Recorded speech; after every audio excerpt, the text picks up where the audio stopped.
Hello, I saw your question in the email. You want to solve this triangle here.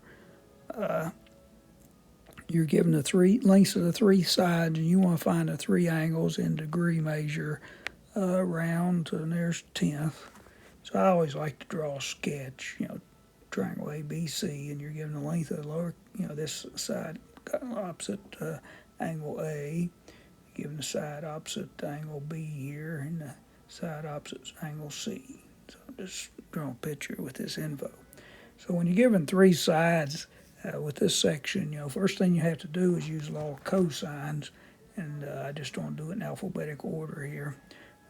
A squared equals B squared plus C squared minus 2BC times the cosine of capital A. So we'll be able, we know everything here. We know all lowercase a, b, and c. Only thing we don't have here is capital A, and I just find it first. What is the largest side too? So I put in the 24.8 for lowercase a. The B I put in 12.7, and the C I put in 12.3.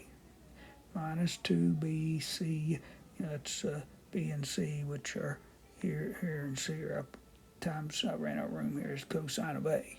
So I used my calculator, I squared that, and I squared each of these and added, and I got 312.58. I multiplied here with my calculator, I got minus 312.42 cosine of A. So I subtracted this from each side, 312.58. So I subtracted it from this, I got 302.62, and this will be what's left. And I divided each side by minus 312.42, leave me just cosine of A here. On this side, be minus 0.9686. Then I hit inverse cosine of that, and I get 165.61 degrees there. So that'd be for A, and I guess they want you to round it nearest tenth. So, it'd just be 165.6. So you could repeat this and find capital B and C, but a little bit easier, switch to the previous section, use law of sines. Sine of angle B over B equals sine of angle A over lowercase a. We know three items. The only thing we're missing is angle capital B here. We know lowercase b was given, that's 12.7. We just found out lowercase a here, and we know lowercase, that's capital A there. We know lowercase a is 24.8. So I put this in the calculator. I think I got 0.01.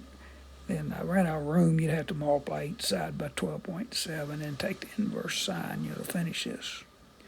Then once you have angle A and B, you can subtract those from 180 to get angle C would be the easiest way. Although you could use, find angle C, you could use law of cosines or law of sines, but I would subtract the first two from 180 be the easiest way. If you send me a picture of your work, I may be able to help identify your error. Hope this helps.